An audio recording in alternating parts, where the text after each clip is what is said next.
The Scythe, Part 1, Robe and Ring. We must by law keep a record of the innocent we kill. And as I see it, they're all innocents, even the guilty. Everyone is guilty of something, and everyone still harbors a memory of childhood innocence, no matter how many layers of life warp around it. Humanity is innocent. Humanity is guilty, and both states are undeniably true. We must, by law, rather, keep a record. It begins on day one of apprenticeship, but we do not officially call it killing. It's not socially or morally correct to call it such. It is and always has been gleaning, named for the way the poor would trail behind farmers in ancient times, taking the stray stalks of grain left behind. It was the earliest form of charity. A scythe's work is the same. Every child is told from the day he or she is old enough to understand that the scythes provide a crucial service for society. Ours is the closest thing to a sacred mission the modern world knows.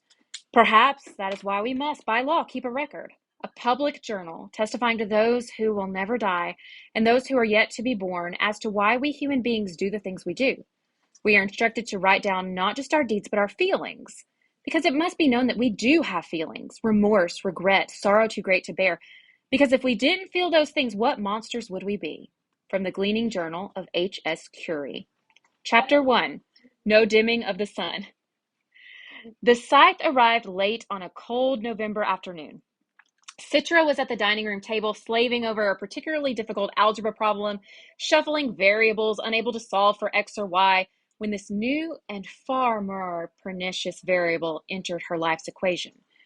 Guests were frequent at the Terranovas' apartment, so when the doorbell rang, there was no sense of foreboding, no dimming of the sun, no foreshadowing of the arrival of death at their door.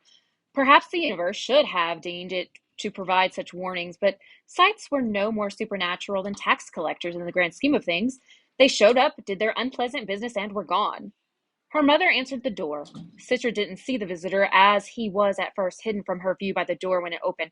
What she saw was how her mother stood there, suddenly immobile, as if her veins had solidified within her, as if she were tipped over, she would fall to the floor in shadow. "May I enter, Mrs. Terranova?" The visitor's tone of voice gave him away, resonant and inevitable like the dull toll of an iron bell, confident in the ability of its peal to reach all those who needed reaching. Citra knew before she even saw him that it was a scythe. My goodness, a scythe has come to our home. Yes, yes, of course, come in. Citra's mother stepped aside to allow him entry, as if she were the visitor and not the other way round. He stepped over the threshold, his soft, slipper-like shoes making no sound on the floor. His multi-layered robe was smooth, ivory linen, and although it reached so low as to dust the floor, there was not a spot of dirt on it anywhere. A scythe, Citra knew, could choose the color of his or her robe. Every color except for black, for it was considered inappropriate for their job. Black was the absence of light, and scythes were the opposite. Luminous and enlightened, they were acknowledged as the very best of humanity, which is why they were chosen for their job. Some scythe robes were bright, some more muted.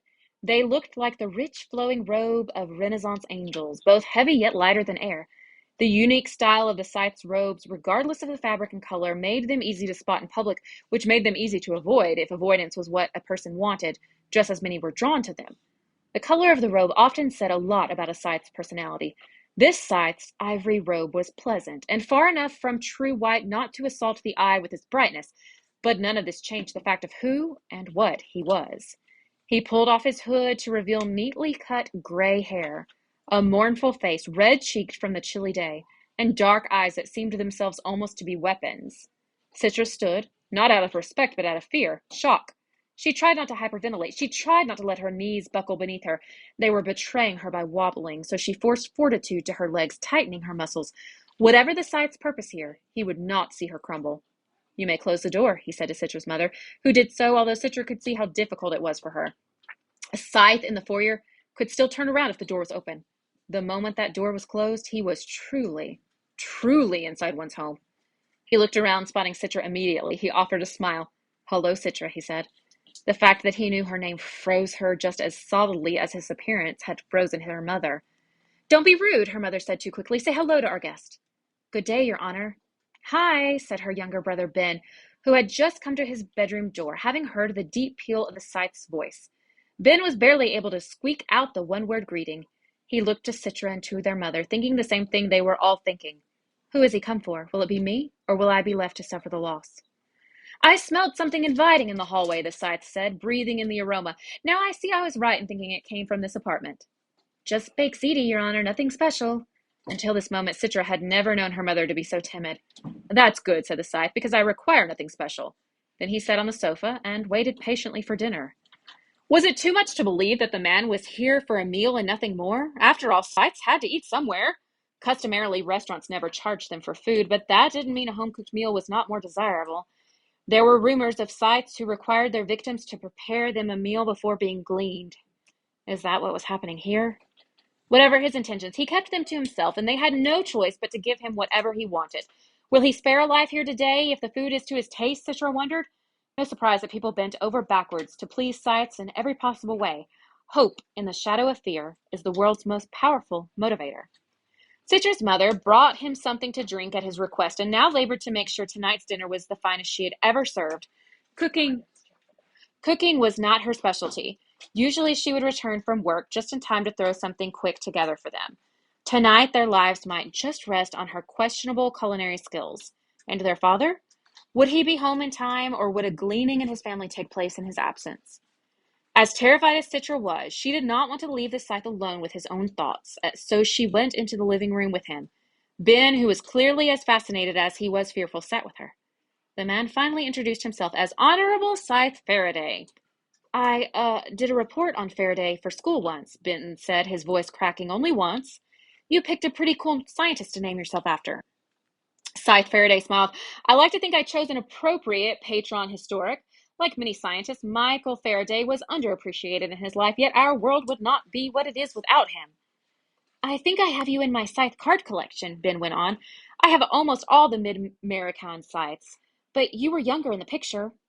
The man seemed perhaps 60, and although his hair had gone gray, his goatee was still salt and pepper. It was rare for a person to let themselves reach such an age before resetting back to a more youthful self. Citra wondered how old he truly was. How long had he been charged with ending lives? Do you look your true age, or are you at the far end of time by choice? Citra asked. Citra! Her mother nearly dropped the casserole she had just taken out of the oven. What a question to ask! I like direct questions, the Scythe said. They show an honesty of spirit, so I will give an honest answer. I admit to having turned the corner 4 times. My natural age is somewhere near 180, although I forget the exact number. Of late, I've chosen this venerable appearance because I find that those I glean take more comfort from it. Then he laughed. They think me wise. Is that why you're here? Ben blurted. To glean one of us? Scythe Faraday offered an unreadable smile. I'm here for dinner.